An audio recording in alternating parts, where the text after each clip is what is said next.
And yeah, it's the perfect analogy, is that like, essentially the mind is giving us the vision of this happiness and this vision of this, completeness and of success.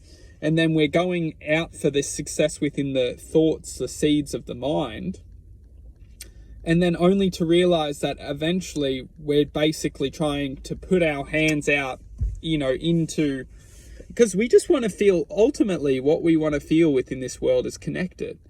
But then we realize that there's something blocking this connection, and that the connection that we tried to gain a hold of in the first place with the voices, with the seeds and the voices of our minds telling us what to do, was only like, it was a false connection. It was like the idea that we would be connected if we do this, but when we actually go to like try and be connected, we hit it's like we can see it, but we're not connected to it. Welcome to the mind. Welcome to the mind's ability to try and deceive our perceptions of things to do to achieve this connection.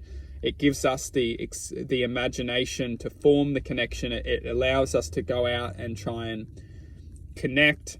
It allows us to experience. It allows us to indulge. It allows us to ultimately, but this is the trick. It allows us to experience and indulge, but it doesn't allow us to connect, because it's not the true, the roots don't grow deep enough, the roots only stay surface level, and the surface level is the expression of this reality. We grow into this reality, and then we understand when we're a bit later on in our lives, when we gain more experience, that our roots didn't grow even near enough near our heart's existence. Therefore, we're not activating the heart's awareness. We're not activating the truth of the heart. We're not activating the true divine expression of ourselves. So we're only gaining and growing mentally, and then we're feeling weak later on in life because we're not expressions of the heart. We grow weakness, we grow fear, we grow stress, we grow anxiety, because we're just only expressions of the mind, which ultimately these vibrations thrive without the countering balance of the heart, because the heart has the energetical truth to silence the weakness. But if we're not doing enough for the heart, we grow weak, we grow all these, and most importantly, we grow fear. We grow fear of death. We grow fear of just living.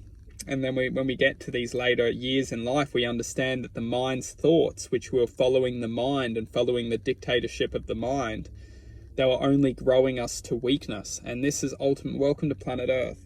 And we may think now, this isn't, how can this be true? Well, just look at the parallel existence which we can choose to live by. When we go and express the heart and we try and become expressions of the heart, the minds close it down and say, no, you can't do that, we'll fail. How can we do that? It's not real, it's not true, it's not, the minds will shoot it down, and then it will essentially try and seed us a sense of safety.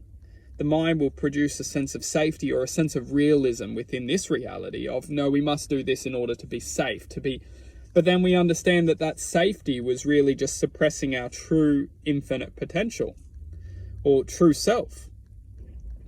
And then that very safety thought, we come to understand that safety thought was actually potentially guiding us to a state of existence which we're not happy with, which then ultimately, when we're not happy, we start to become dense frequency, which then has the potential to be manipulated on all levels. So what I'm saying in all of this is that what we must do is just learn to understand the two different seeds in life. Very simple. One seed will come from the mind. It will try and seed a path of desire. And as long as we're desiring or following, and this doesn't need to be all negative, but the seed has to grow somewhere. So when we start to examine the seeds of the mind are potentially growing us to inflict a certain destiny, and the seeds of the heart are only expressions of true alignment. So when we start to follow the seeds of the heart, they're essentially guidance or light or intuition for us to enter back into our space of true nature, our sense of true existence. The choice is our destiny.